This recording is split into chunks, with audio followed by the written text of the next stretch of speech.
Hey everyone, welcome to the Fang Girl. Welcome to my YouTube channel. This is Bonnie, my friend. Today we're gonna just talk about our different perspective coming to Singapore. She is Chinese Australian and I am Taiwanese American, so we are going to answer questions based on cultural perspectives and how we integrated here. I think Bonnie, you should talk about who you are first and how we met. Originally born in Hong Kong and I spent about 11 years there studying at an international school. Then I moved to Australia with my family and I moved around to Adelaide at first and then Wagga Wagga and then Brisbane. And I spent most of my time in Brisbane for most of my life. And then after that I moved to Singapore for the past 8 years and I've been working as a dietitian for the entire time as well. And I met Emily through actually it was just searching on YouTube. I like looking at like random dating stuff because I find it kind of fascinating how people like matchmake each other and stuff. So I was like searching like dating in Singapore and then one of her videos popped up.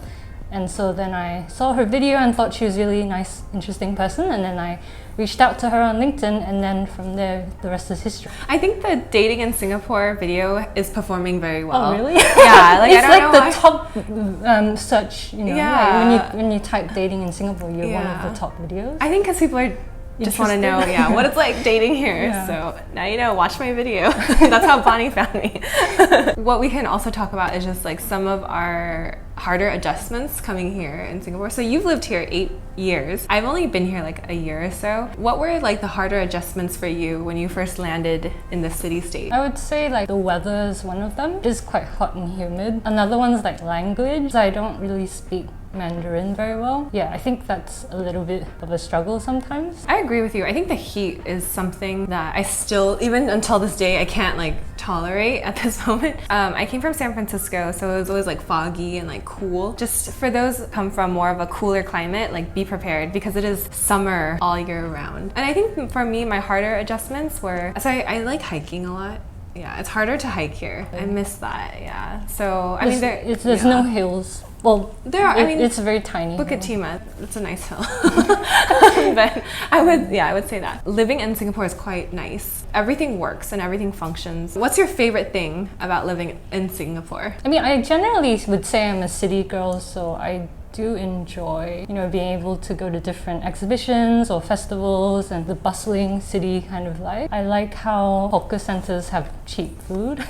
Yeah. Public transport's really cheap as well and convenient. Generally, it's very safe. You know, everybody talks about how it's safe to walk on the streets late at night. For me, I agree with you on the food. If I want Indian food, if I want like Malaysian food, if I want, I guess like Singaporean food, like you can really have a span of everything, even like German food, French food. It's very easy to find what you need, I would say. I think the other thing I really enjoyed about Singapore is like how easy it was to like make friends. People here are just generally more open to finding friends, especially like expats. I think I've really enjoyed like my social life here. I mean, I think it's a melting pot. It's such a metropolitan city. All the business happens in Asia. Huge mix of different cultures here that's quite interesting, and there's some harmony among everyone as well. What is your favorite food?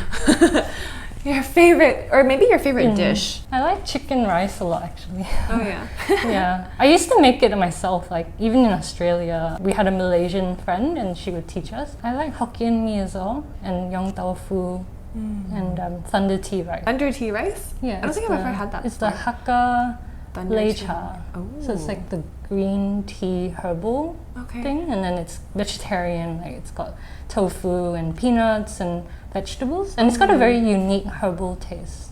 I like bak kut teh. I really like the soup, and I like that you can always order more soup. I like that. And then I like I like satay. I really love satay. I don't know why. There's just something really satisfying on like dipping. Yeah, I like satay meat. as well. Yeah, and like, the satay peanut here sauce is nicer than like Australia, where they usually just use peanuts. Like they use candle nuts here, so it's I didn't know that. It's closer to like macadamia, which is like nicer. So satay is really good, and I like, for me especially, because like it is like a treat for me when I bike all the way to like Satay by the Bay, or like I go to hawker centers with my friends. What has been your fondest memory in Singapore so far? I mean, I like how like Singapore allows you to just travel all over the world. So like, I would say a lot of highlights were also like traveling around. But in Singapore, one of my first dates with my boyfriend was, we were just like strolling around the beach at Shangri-La And then I think there was a wedding there previously, and then we had, we saw a bouquet of roses, and then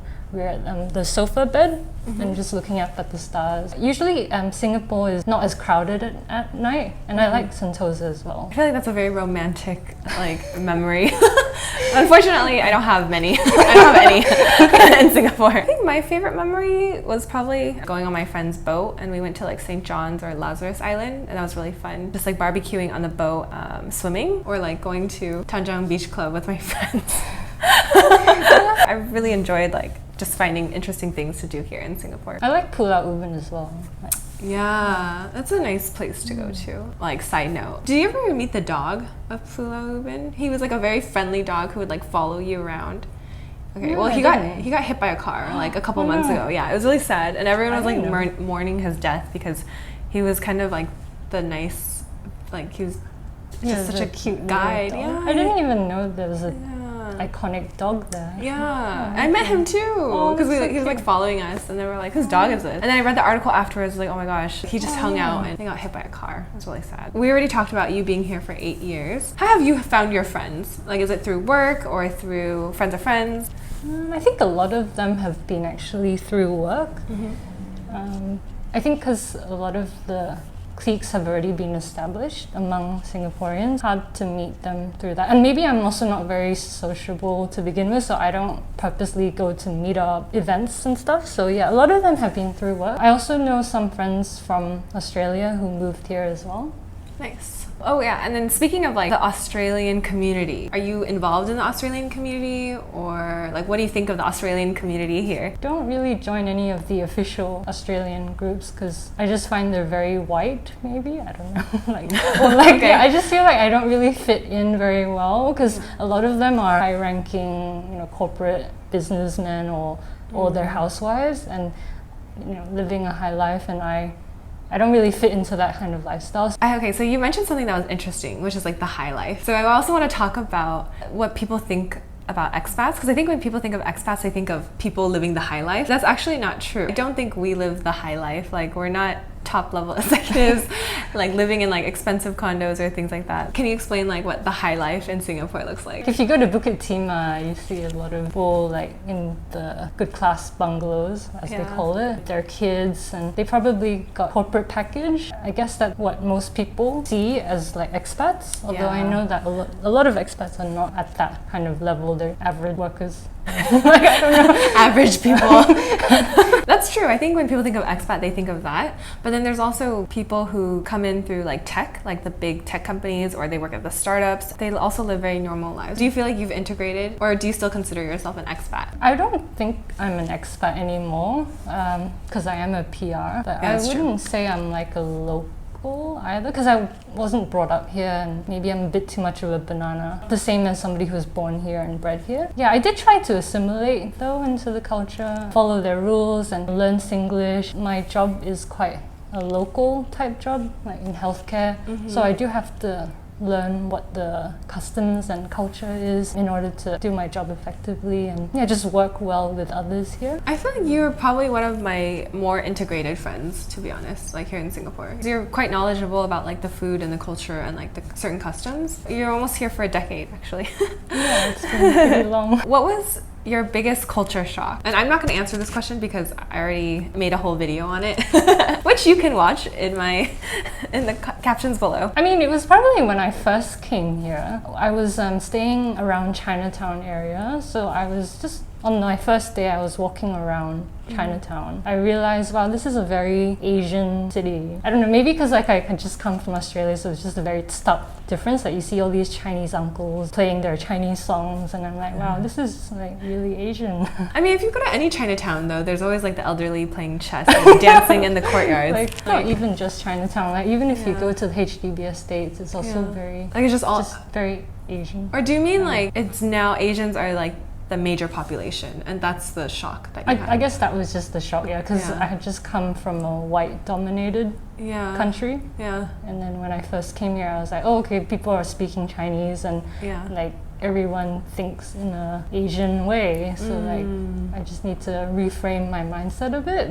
That makes sense. Yeah. Oh, next question, which is interesting. Have you done online dating here in Singapore, and what was your experience? Spill the tea. I was looking for like something more serious, so I already filtered out those who were just looking for flings and stuff. But yeah, I would say most of them were probably local, because I think a lot of the expat guys, maybe a bit of a generalization, but a lot of them were not looking for anything serious, because it's quite a transient city here.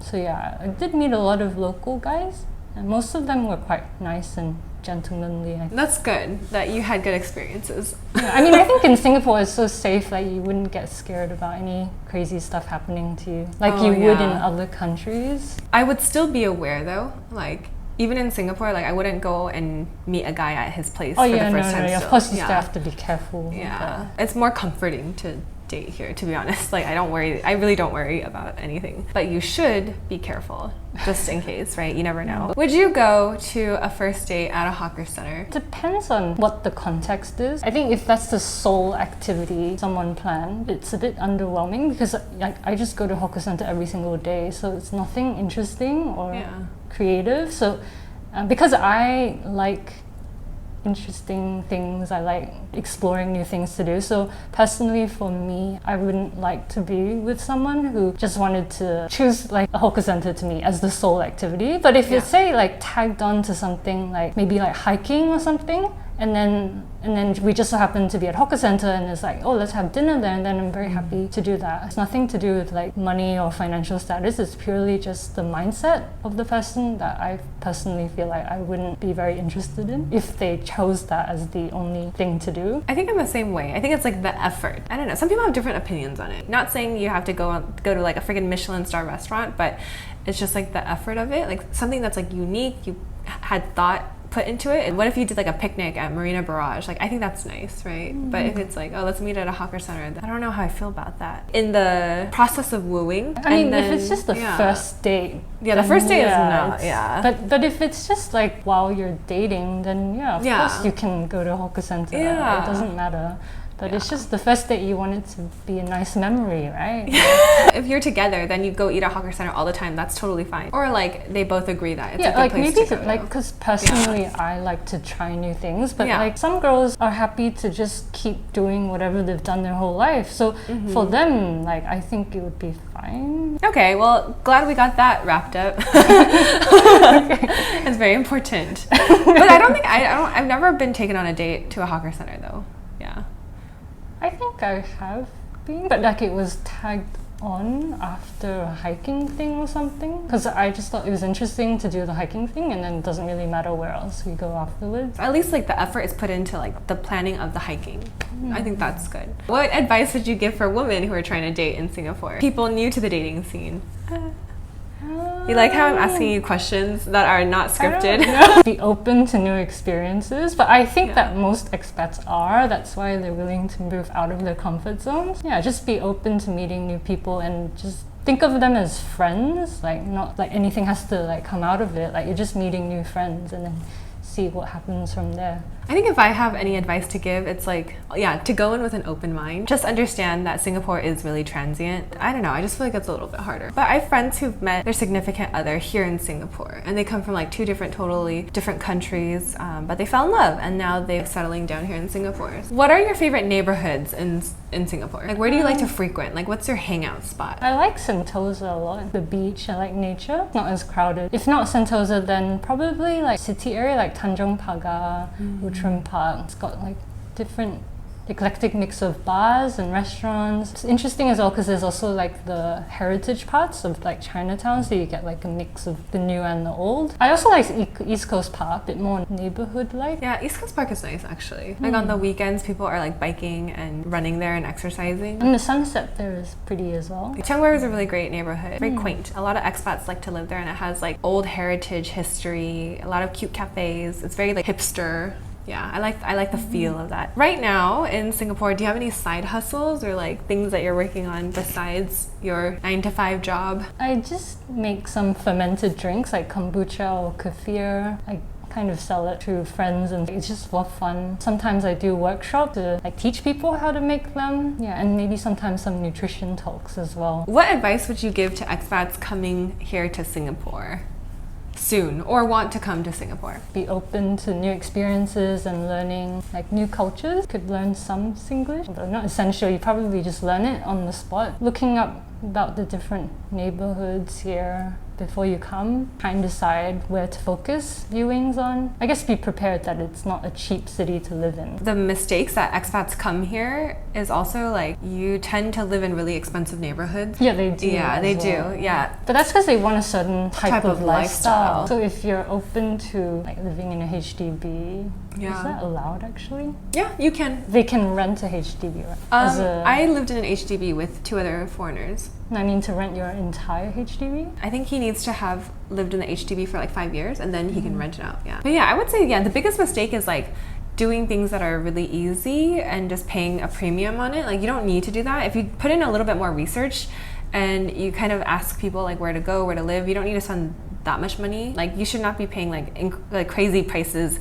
that I see some of my friends paying. If you just do a little bit more research to figure out where to live. Or like just eating more local type food. Like if you want like a certain type of vegetable that is really expensive here. Because I really like Brussels sprouts, but they're super expensive here. So I'm just eating more of the Asian vegetables. So it's just like being more open to just changing food that you eat. For me, I've started cooking more at home. I still drink, but I drink less.